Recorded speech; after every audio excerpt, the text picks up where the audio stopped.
നമസ്കാരം.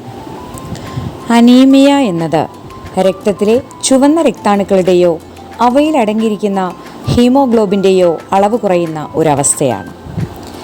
ഹീമോഗ്ലോബിൻ ശരീരത്തിലെ വിവിധ ഭാഗങ്ങളിലേക്ക് ഓക്സിജൻ എത്തിക്കുന്ന ഒരു പ്രോട്ടീനാണ്.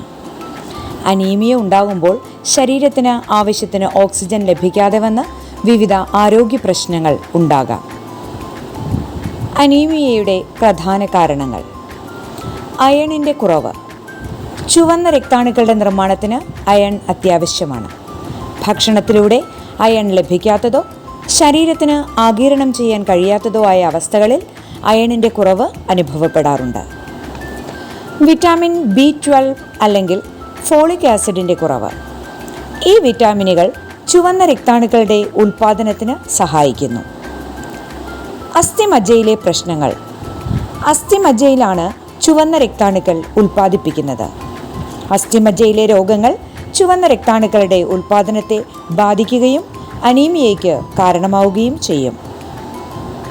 ചുവന്ന രക്താണുക്കളുടെ നശീകരണം. ചില രോഗങ്ങളും അവസ്ഥകളും ചുവന്ന രക്താണുക്കളെ നശിപ്പിക്കുകയും അനീമിയയ്ക്ക് കാരണമാവുകയും ചെയ്യും. രക്തനഷ്ടം.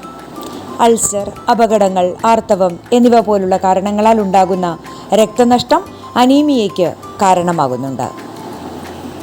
അനീമിയയുടെ പ്രധാന ലക്ഷണങ്ങൾ: ക്ഷീണം, തളർച്ച, തലചുറ്റൽ, തലവേദന, മുഖവും ത്വക്കും മഞ്ഞ നിറമാവുക, നഖങ്ങൾ പൊട്ടുക, മുടി കൊഴിയൽ, പനി, ഹൃദയമിടിപ്പ് വർദ്ധിക്കൽ എന്നിവയാണ്.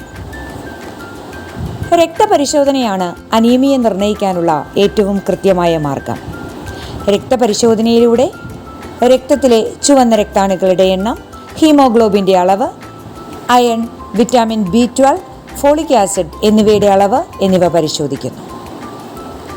പ്രതിരോധ മാർഗങ്ങൾ: iron, vitamin B12, folic acid എന്നിവ അടങ്ങിയിരിക്കുന്ന ഇലക്കറികൾ, ചെറുപയർ, കടല, ഉണക്കമുന്തിരി, ആപ്രിക്കോട്ട്, പനീർ, മത്സ്യം, മുട്ട, മാംസം, പാൽ, ബീൻസ്, ഓറഞ്ച്, നാരങ്ങ തുടങ്ങിയവയിലെല്ലാം നമ്മുടെ ഭക്ഷണത്തിൽ ഉൾപ്പെടുത്തുക.